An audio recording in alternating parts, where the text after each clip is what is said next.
నమస్కారం. శుభమస్తు కార్యక్రమానికి స్వాగతం. మీ జాతక సమస్యలకై మీరు రిజిస్టర్ చేసుకోవాల్సిన విఆర్ఎస్ నంబర్స్ 5051010631255563. మీరు రిజిస్టర్ చేసుకునే విధానం మీ పేరు, పుట్టిన తేదీ, పుట్టిన సమయం, పుట్టిన స్థలం, అలాగే మీ సమస్య. బర్త్ డీటెయిల్స్ లేని వారు ప్రశ్న జాతకం ద్వారా మీ సమస్యకి పరిష్కారం తెలుసుకోవచ్చు. జ్యోతిష్యంలో డాక్టరేట్ పొందిన తొలి తెలుగు మహిళ డాక్టర్ సంధ్యాలక్ష్మి గారు మీ సమస్యలకి పరిష్కార మార్గాలు తెలియజేస్తారు. అమ్మ నమస్కారం. అమ్మ నమస్కారం. ప్రేక్షకులకి నమస్కారం. ఈరోజు మన శుభమస్తు కార్యక్రమంలో ప్రయాణాల్లో ఆటంకాలు అలాగే ప్రమాదాలు జరగకుండా ఉండాలంటే ఏం చేయాలి, ఇలాంటి ఆసక్తికరమైన విషయాల గురించి మనం తెలుసుకోబోతున్నాం. అమ్మ, మనం ఏదో పని మీద బయట ప్రయాణాలు చేస్తూ ఉంటాం. కాకపోతే ఈ రోజుల్లో ఎలా ఉందంటే బయటికి ప్రయాణం చేయాలంటే వెళ్ళిన వాళ్ళు మళ్ళీ ఇళ్ళకి తిరిగి వస్తారా లేదా అన్నది భయంతో చాలామంది ఉన్నారు. అసలు ప్రయాణాల్లో ఎటువంటి ప్రమాదాలు జరగకుండా ఉండాలంటే ఏం చేయాలంటారు? ఏం చెయ్యాలి అంటే మనం ప్రయాణం చేసే ముందు అంటే ఎలాంటి ప్రయాణం అది చేస్తున్నాం అనేది కూడా ముఖ్యం. అత్యవసరంగా పెడుతున్నామా, దానికి ఎలాంటి జాగ్రత్తలు తీసుకోవాలి, లేదా చదువు కోసం కానీ ఉద్యోగం కోసం కానీ విదేశాలకు పెడుతున్నామా, యాత్రకి పెడుతున్నామా, ఎన్ని రోజులు పడుతుంది, ఇలాంటివన్నీ ఉంటాయి కదా. అందుకని ముహూర్తం కూడా ప్రయాణానికి బాగా చూసుకోవాలి. దానికి మనకి దశాంతర దశలు బాగున్నాయా లేదా చూసుకోవాలి. ఒకవేళ జాతకంలో మనకి ఏవైనా అపమృత్యు దోషాలు కానీ ప్రమాదాలు యాక్సిడెంట్స్ లాంటివి కానీ ఉంటే దానికి తగినటువంటి పరిహారాలు, మృత్యుంజయ జపం చేయించుకోవడం, శివుడికి అభిషేకం చేయటం లాంటివి చేసి ఆ తర్వాత బయలుదేరాలి. ఓకే, అయితే జాతకం ఉన్న వాళ్ళు ఇవన్నీ ముందుగానే చెక్ చేసుకుని బయలుదేరుతారు. మరి జాతకం పుట్టిన సమయం ఏమీ తెలియని వాళ్ళు ఉంటారు. మరి అలాంటి వాళ్ళు ఏం చేయాలంటారు? చాలామందికి ఈ సందేహం రావచ్చు. మామూలుగా ఏమిటంటే జన్మ జాతకం లేకపోతే మీ నామనక్షత్రం మీద చూసుకోవాలి. ఒకవేళ అది కూడా మీకు సరిగ్గా తెలియదు, ఏదో ఒక పేరు పెట్టారు, సమయాన్ని అనుసరించి నక్షత్రాన్ని అనుసరించి మీకు పేరు పెట్టలేదు అనుకోండి, జ్యోతిష్కుడి దగ్గరికి వెళ్ళి ప్రశ్న వేసుకోవాలి. ప్రశ్న ఎంత పర్ఫెక్ట్గా ఉంటుంది అంటే జన్మ జాతకంలో అయితే మీకు మీ పుట్టిన టైంకి గ్రహాల స్థితి ఏ విధంగా ఉందో దాన్ని బట్టి మనం చెప్తాం. ఆ పుట్టిన సమయానికి గ్రహాల స్థితి ఏ విధంగా ఉంటుంది, పూర్వజన్మలో మీరు చేసినటువంటి పాప పుణ్యాల్ని అనుసరించి ఏ కోణంలో మీరు పుణ్యం చేశారు, ఏ కోణంలో మీరు పాపం చేశారు, దాన్ని అనుసరించి ఈ జన్మలో మీరు అనుభవించేవి ఎలా ఉన్నాయి అని సూచించేటువంటిది జాతక చక్రం. దానికి తగినట్టుగా మీ గ్రహస్థితి ఉంటుంది. కానీ ప్రశ్నలో ఇప్పుడు ఒక వ్యక్తికి 30 ఏళ్ళు 40 ఏళ్ళు వచ్చిన తర్వాత అతని జాతకం చూసినప్పుడు అతని కర్మస్థానాన్ని కూడా చూసి మనం ఫలితం చెప్తే చాలా మంచి ఫలితాలు వచ్చేటువంటి అవకాశం. ఎందుకు అంటే అతను పుణ్యకర్మలు చేస్తుంటే జాతకంలో చూపించేటువంటి దోషాలన్నీ పరిహారం అయ్యేటువంటి అవకాశం ఉంటుంది. లేదు ఈ జన్మలో కూడా పాపకర్మలు చేస్తూ ఉన్నాడు అంటే అతని పుణ్యం కూడా నశించి మంచి జరిగేటువంటి అవకాశాలు తగ్గిపోయేటువంటి అవకాశం ఉంటుంది. ఇక్కడ మీకు ఏమర్థం అవుతుంది, ప్రశ్న వేసుకునేటువంటి వాళ్ళకి పూర్వజన్మదే కాకుండా ఆ ప్రశ్న అడిగేటువంటి సమయానికి అప్పటి వరకు వాళ్ళు చేసినటువంటి పాప పుణ్యాల ఫలితాలు ప్రశ్నలో తెలుస్తాయి. అంటే ఎంత పర్ఫెక్ట్గా ఉంటుంది. అందుకని ఎవరైనా జ్యోతిష్కుడు బాగా చెప్తాడు అన్న వాళ్ళ దగ్గరికి వెళ్ళి ప్రశ్న వేసుకుని ఇప్పుడు ప్రయాణం చేయడానికి అనుకూలంగా ఉందా లేదా, యాత్ర చేయడానికి అనుకూలంగా ఉందా లేదా, విదేశాలకు వెళ్ళడానికి అనుకూలంగా ఉందా లేదా అనేటువంటిది తెలుసుకోవాలి. ఓకే అమ్మా, తిరుపతిరావు అనే కాలర్ లైన్లో ఉన్నారు, వారితో మాట్లాడదాం. హలో నమస్కారం అండి. నమస్కారం అండి. తిరుపతిరావు పేరు మీద రిజిస్టర్ చేసుకున్నారు కదా, ఒకసారి బర్త్ డీటెయిల్స్ కన్ఫర్మ్ చేసుకుందాము. సెప్టెంబర్ 2, 1992 మధ్యాహ్నం 1:09 పార్వతీపురంలో పుట్టారు కదా? అవునండి. ఓకే అండి, మీ సమస్య ఏంటో చెప్పండి మేడం తోటి. అబ్బాయికి ఇప్పుడు ప్రెసెంట్ జాబ్ సెర్చింగ్ లో ఉన్నాడండి. జాబ్ ఎప్పుడు వస్తుంది ఏంటి అని తెలుసుకుందామని ఫోన్ చేస్తామండి. అతనికి ఉద్యోగ స్థితి చాలా బాగుంది, మీరు కంగారు పడాల్సినటువంటి అవసరం లేదు. కానీ అతను మంచి ఉద్యోగంలో సెటిల్ అవ్వడానికి మాత్రం ఇంకొక సంవత్సర కాలం పడుతుందమ్మా. ఆ సంవత్సరం తర్వాత అతనికి మంచి ఉద్యోగం వచ్చేటువంటి అవకాశం ఉంది. ఓం శ్రీ రాజమాతంగ్యై నమః అనేటువంటి మంత్రాన్ని చదువుకుంటే మంచిది. కనీసం 1,00,000 జపం చేయమనండి, తప్పకుండా మంచి ఉద్యోగం వస్తుంది. కానీ 1 సంవత్సరం రోజులు మాత్రం అనుకున్న రీతిలో సెటిల్ అయ్యేటువంటి అవకాశం కనిపించటం లేదు. ఓకే, మరి విన్నారు కదండి. మరి మేడం చెప్పిన మంత్రాన్ని రెగ్యులర్గా చదువుకుంటూ ఉండమని చెప్పండి. అలాగే మంచి ఉద్యోగం కూడా వస్తుందంట. ఆల్ ది బెస్ట్ అండి. ఓకే, మా ప్రయాణాల గురించి మాట్లాడుకుంటున్నాం కదా, అయితే మరి ఎలాంటి ప్రయాణాలకు ముహూర్తాలు పెట్టుకోవాలంటారు? ఎలాంటి ప్రయాణాలకి ముహూర్తాలు పెట్టుకోవాలి? అసలు పూర్వకాలంలో అసలు మనకి ముహూర్త భాగం చూసినట్టయితే కనిపించేటువంటిది యాత్రలకి వెళ్ళటానికి రాజులు యుద్ధాలకి వెళ్ళేవాళ్ళు. ఆ యుద్ధానికి వెళ్ళేప్పుడు మరి గెలుపు వాళ్ళకి కావాలి కదా, అందుకని దానికి అనుకూలంగా వాళ్ళు ముహూర్తాలు పెట్టుకునేవాళ్ళు. అంతకంటే కూడా ముఖ్యంగా మనకి కనిపించేటువంటిది యాత్రకి వెళ్ళేటటువంటి వాడు తప్పనిసరిగా ముహూర్తం చూసుకుని వెళ్ళాలి అని చెప్పేసి మనకి ఈ ముహూర్త భాగంలో కనిపిస్తూ ఉంటుంది. అంతేకాకుండా ఎవరైనా దూర ప్రయాణాలకి, ఈ రోజుల్లో అయితే పూర్వకాలం ఉండేది కాదు, ఈ రోజుల్లో అయితే విదేశాలకు పెడుతూ ఉన్నారు, చదువు కోసమని ఉద్యోగం కోసం అని చెప్పేసి దేశాంతరాలకు పెడుతున్నప్పుడు కూడా ఒక్కొక్కసారి అక్కడే స్థిర నివాసం ఏర్పరచుకుంటూ ఉంటారు, ఒక్కొక్కసారి అక్కడే వాళ్ళు చిక్కుల్లో పడుతూ ఉంటారు, ఒక్కొక్కసారి మరణం పాలైనటువంటి సంఘటనలు కూడా మనకే కనిపిస్తూ ఉంటాయి. అందుకని విదేశాలకు వెళ్ళటానికి కూడా మొట్టమొదటి ప్రయాణంలో, ప్రతిసారి ప్రయాణంలో కూడా మంచి ముహూర్తాన్ని ఎంచుకుంటే చాలా మంచిది. అంతేకాకుండా ఒక విదేశాలకే కాదు, దూర ప్రాంతాలకి మనం ఉద్యోగం కోసం వెళ్ళినా, లేదా మనకి ఏదైనా ఆపరేషన్ అని ఆరోగ్య రీత్యా కూడా ఒక్కొక్కసారి వేరే దూర ప్రాంతాలకి ట్రీట్మెంట్ కోసం పెడుతూ ఉంటారు. అలాంటి సందర్భాల్లో, తర్వాత కోర్టు విషయాల్లో మాట్లాడటం కోసమని వివాహాది శుభకార్యాలకి మాట్లాడడానికి వెళ్ళటం కానీ, అమ్మాయిని అత్తవారింటికి పంపించడం కానీ, కాన్పు కోసం తిరిగి రావడం కానీ, తిరిగి తన ఇంటికి కానీ అత్తవారింటికి కానీ వెళ్ళటం కానీ, ఇలాంటివన్నీ కూడా ముఖ్యమైనటువంటి సంఘటనలు కదా. ఇలాంటి వాటన్నిటికీ కూడా, ఇలాంటి ప్రయాణాలన్నిటికీ కూడా ముహూర్తాలు చూసుకోవాలి. ఎవరైనా కూడా ఎలాంటి సందర్భాల్లో ప్రయాణాలు చేయకూడదంటారు? ఎలాంటి సందర్భాల్లో ప్రయాణాలు చేయకూడదు చూస్తే మీకు ఆశ్చర్యం వేస్తుంది. ఇంట్లో భార్యతో కలహించి వెళ్ళకూడదుట, భార్యని ఏడిపించి వెళ్ళకూడదుట. ఆ తర్వాత ఇంట్లో పితృకార్యం జరుగుతున్నప్పుడు బయటికి ప్రయాణానికి వెళ్ళకూడదు, ఇంట్లో శుభకార్యం జరుగుతూ ఉంటే వెళ్ళకూడదు, తర్వాతి రోజు కూడా వెళ్ళకూడదు. ఆ తర్వాత ఎవరినీ దుఃఖపెట్టి ఏడిపించి వెళ్ళకూడదు, అనారోగ్య పరిస్థితిలో వెళ్ళకూడదు. ఇలా కొన్ని సందర్భాలు మనకి ఉంటాయి. అమావాస్య రోజు వెళ్ళకూడదు, తిథివార నక్షత్రాలు కూడా ఉంటాయి కదా, అలాంటివన్నీ చూసుకోవాలి. అలాంటివన్నీ చూసుకుని ప్రయాణానికి బయలుదేరాలి. అలాగే మీరు ఇందాక అన్నారు కదా, యాత్రలకి ఖచ్చితంగా మనం ముహూర్తం పెట్టుకుని వెళ్ళాలి అని చెప్పేసి, మరి అలాగే దూర ప్రాంతాలకు వెళ్ళినప్పుడు అంటే చంద్రబలం చూసుకుని వెళ్ళాలంటారా? చంద్రబలం అంటే నక్షత్రాలు చూసుకోవాలి, మరి చంద్రబలం కూడా ఉండాలి కదా. చంద్రబలం అంటే కూడా ఇక్కడ ఇంకేం చెప్తారంటే, మనకి మామూలుగా మనకి తారాబలం చూసుకోవడం ఒకటి, చంద్రబలం చూడడం ఒకటి.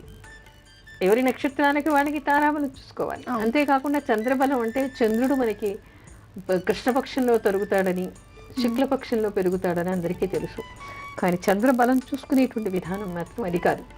ఏ విధంగా చూసుకోవాలంటారు? పౌర్ణిమ తర్వాత అష్టమి నుంచి అమావాస్య తర్వాత సప్తమి వరకు కూడా క్షీణచంద్రుడుగా మనం చెప్తాం. ఎందుకంటే పౌర్ణిమ తర్వాత అష్టమి వరకు కూడా కొంత పూర్ణకళంతోనే ఉంటాడు. ఆ తర్వాత నుంచి అమావాస్యకి దగ్గరగా అవుతూ ఉంటుంది కదా అమావాస్య. అమావాస్య తర్వాత కూడా చంద్రకళలు పెరిగినప్పటికీ కూడా పూర్ణచంద్రుడు కింద లెక్క కాదు సప్తమి దాటే వరకు. అందుకని చంద్రబలం కూడా చాలా ఉండాలి. ఓకే, అయితే చంద్రబలం చూసుకునే విధానం ఇలా అన్నమాట. అది చూసుకుని మనం ప్రయాణాలకి ముహూర్తాలు పెట్టుకోవాలి. అలాగే అమ్మ, ప్రయాణాలకి ఏ నక్షత్రాలు మంచివంటారు? ఈ విషయంలో చాలా మందికి సందేహాలు ఉండవచ్చు. ఎవరైనా కావాలంటే రాసుకోండి, నేను చెప్తాను. గోచార రీత్యా శుభకరంగా ఉన్నప్పుడు బయలుదేరాలి. ఇకపోతే నక్షత్రాలు శ్రవణం, ధనిష్ట, రేవతి, అశ్విని, పునర్వసు, పుష్యమి, మృగశిర, అనురాధ, హస్త నక్షత్రాల్లో ప్రయాణం చేస్తే శుభప్రదం. జన్మ నక్షత్రంలో ఎవరు కూడా ప్రయాణం చేయకూడదు. అంటే ఎవరి జన్మ నక్షత్రంలో వారు ప్రయాణం చేయకూడదు. జన్మ నక్షత్రం అంటే మీది హస్త నక్షత్రం, మీరు హస్త నక్షత్రంలో ప్రయాణం చేయకూడదు. ఓకే, ఇంకెవరిదైనా రేవతి నక్షత్రం, వాళ్ళు రేవతి నక్షత్రంలో ప్రయాణం చేయకూడదు. అంటే ఎవరి నక్షత్రం ఏది అవుతుందో అది వారి జన్మ నక్షత్రం అనపడుతుంది.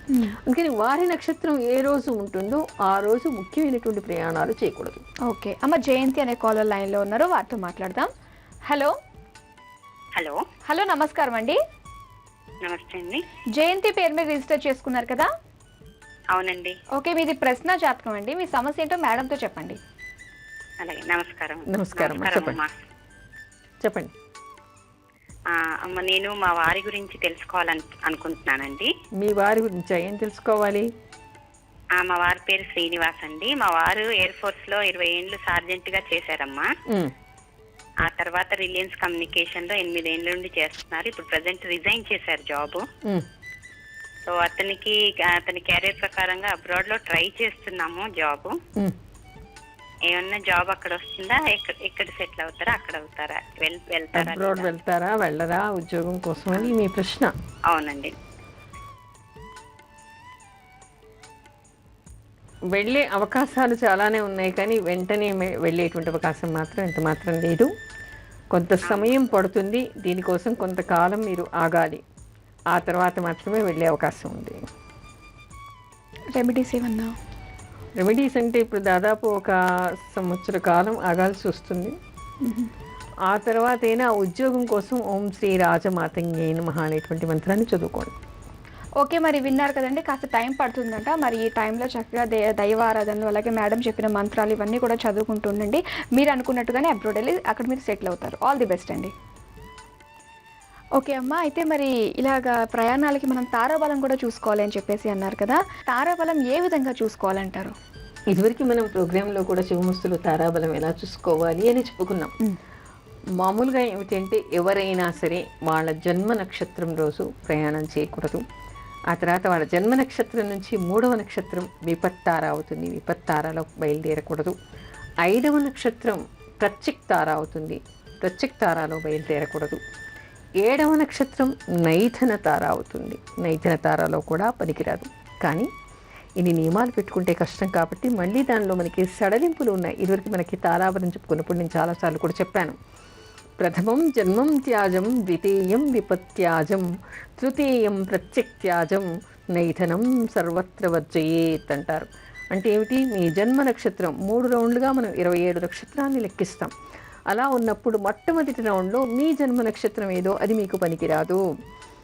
2వ రౌండ్లో వచ్చినప్పుడు విపత్తారని వదిలేయండి, 3వ రౌండ్లో వచ్చినప్పుడు ప్రత్యక్తారని వదిలేయండి. నైథనం సర్వత్ర వర్జయేత్, నైథన తారాను మాత్రం 3 రౌండ్లలో వచ్చినప్పుడు కూడా వదిలేయండి. అలా వదిలేస్తే మంచిది, ఎందుకంటే నైథన తార అంత మంచిది కాదు. అమ్మ, మరి విదేశాలకు వెళ్ళాలనుకుంటారు, అలాగే ఒక ఉద్యోగం కోసం వాళ్ళు వెళ్ళి జాయిన్ అవ్వాల్సి వస్తుంది. అలాంటప్పుడు అంటే తప్పనిసరిగా వెళ్ళి అదే రోజు మంచి రోజు కాకపోవచ్చు, అదే రోజు వెళ్ళి జాయిన్ అవ్వాల్సి వస్తుంది. మరి అలాంటప్పుడు వాళ్ళు సడలింపులు లాంటివి ఏమన్నా ఉంటాయంటారా వాళ్ళకి? సడలింపులు లాంటివి ఉంటాయా అంటే మామూలుగా ఏమిటంటే ఇక్కడ మనకి జన్మ తార రోజు, ఆ తర్వాత విపత్తార రోజు, ప్రత్యక్తార రోజు కూడా మనకి కొన్ని నివేదనలు చేయడం, కొన్ని దానాలు చేయటం చేసి బయలుదేరితే కొంత శాంతి అంటారు. ఆ తారాలో కూడా అంటే ఆ తార అంటే ఒక నక్షత్రం, ఒక తార కింద వీళ్ళకి చెప్పుకుంటాం. ఆ నక్షత్రంలో కూడా పర్టికులర్ పాదాన్ని మాత్రం తప్పనిసరిగా వర్జించాలి.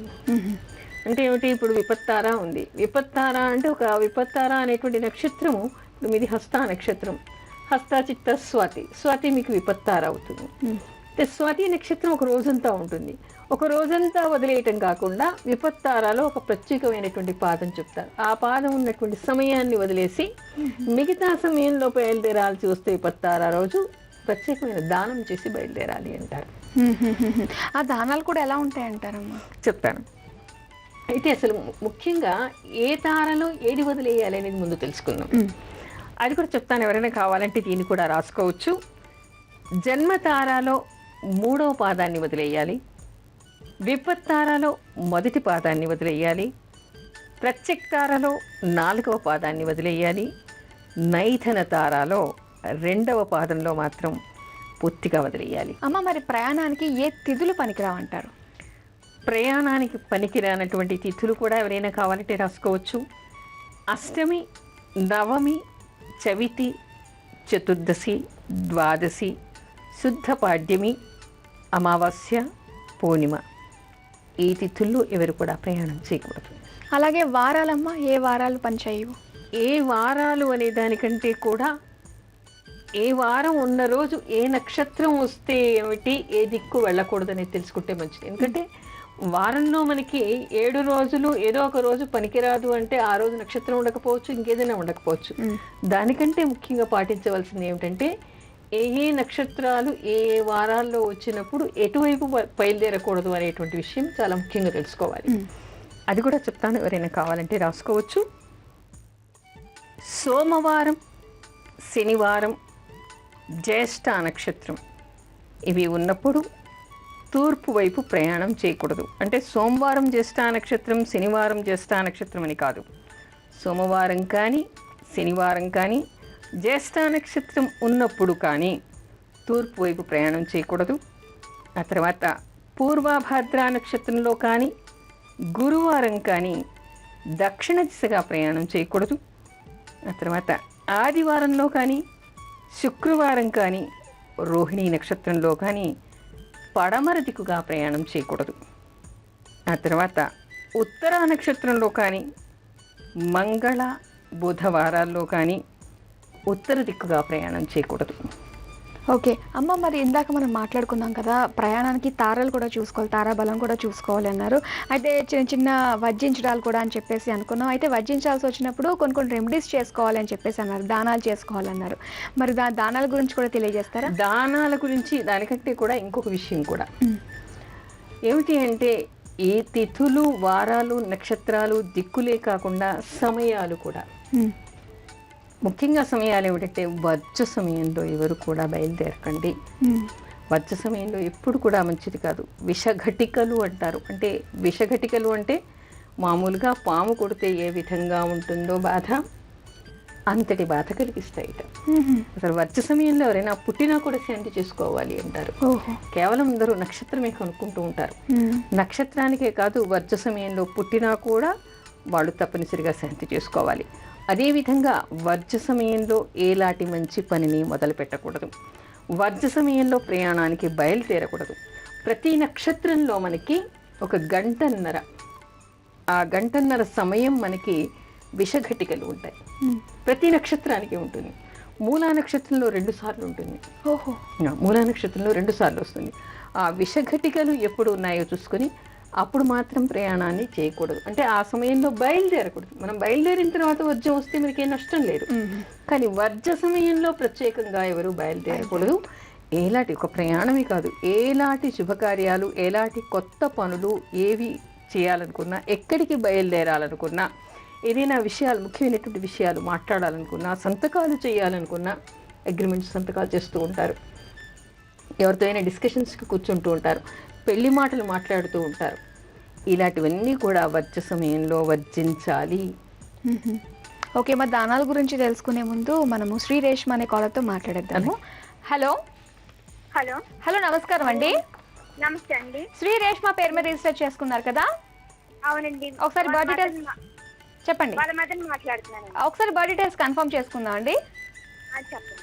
ఆగస్టు 3, 1996 అవును మేడం. మధ్యాహ్నం 12:20 అమలాపురంలో పుట్టారు. అవును మేడం. ఓకే, మీ అమ్మాయి ఎడ్యుకేషన్ గురించి తెలుసుకుందాం అనుకుంటున్నారు కదా? అవును మేడం. ఓకే అండి, మేడంతో మాట్లాడండి. నమస్కారం అమ్మా, చెప్పండి. అమ్మ, పాప ఎలా చదువుతుంది? ఇంజనీరింగ్ కోసం ప్రయత్నిస్తుందా? అవుతుందా లేదా? తన భవిష్యత్తు ఎలా ఉంటుందో అడుగుదా అని చేతున్నమ్మా. ఇంజనీరింగ్ గురించి ప్రయత్నం చేస్తోందా? అంటే ఏ క్లాస్ అవుతోంది ఇప్పుడు? ఇంటర్ సెకండ్ ఇయర్ పూర్తి అయిపోయిందమ్మా. ఇంటర్ ఇంజనీరింగ్ కోసం ప్రయత్నిస్తుందమ్మా. ఇంజనీరింగ్ అయ్యేటువంటి అవకాశాలు ఉన్నాయి, దానికేం ఇబ్బంది లేదు. ఇంజనీరింగ్ అయ్యేటువంటి అవకాశం ఉంది. కానీ ఈ అమ్మాయికి ఏమన్నా స్నేహాలు ఉంటే మాత్రం కొంచెం ఆ విషయంలో కౌన్సిలింగ్ చేయండి, అబ్బాయిలతో స్నేహం ఉంటే మాత్రం. ఓకే, మరి విన్నారు కదా, మరి మేడం చెప్పిన జాగ్రత్తలన్నీ కూడా పాటించండి. ఆల్ ది బెస్ట్ అండి. ఓకే అమ్మ, అయితే మనం కాలర్ ముందు మాట్లాడుకున్నాం కదా, మరి దాన్ని కంటిన్యూ చేస్తారా? అయితే వర్జ సమయమే కాకుండా మరికొన్ని జాగ్రత్తలు కూడా మనం పాటించాలి. ఇది పాటించే ముందు ఎక్కడికైనా దూర ప్రదేశాలకి మనం వెళ్ళాలి అనుకుంటున్నప్పుడు మన జాతకం కూడా మనం పరిశీలించుకోవాలి.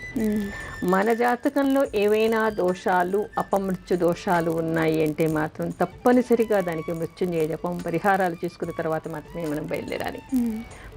యాత్ర కోసం నిర్దేశించి ముఖ్యంగా ప్రయాణ ముహూర్తాలు ఉంటాయి. ఇది మేము యాత్ర కాదు కదా, గుడికి వెళ్ళదలుచుకోలేదు కదా, మేము వెళ్ళేది విదేశాలకి కదా అని మాత్రం అనుకోకూడదు. ప్రయాణం అందరికీ ప్రయాణమే. కానీ ప్రయాణ సమయంలో మాత్రం తప్పనిసరిగా ఇప్పుడు వెళ్ళేటువంటి దశాంతర్దశలు నాకు అనుకూలంగా ఉన్నాయా, అపమృత్యు దోషాలు ఏమీ లేవా అనేటువంటివి కూడా వీళ్ళు తప్పనిసరిగా జ్యోతిష్కుల చేత చూపించుకొని నిర్ణయించుకున్న తర్వాత మాత్రమే వెళ్ళాలి.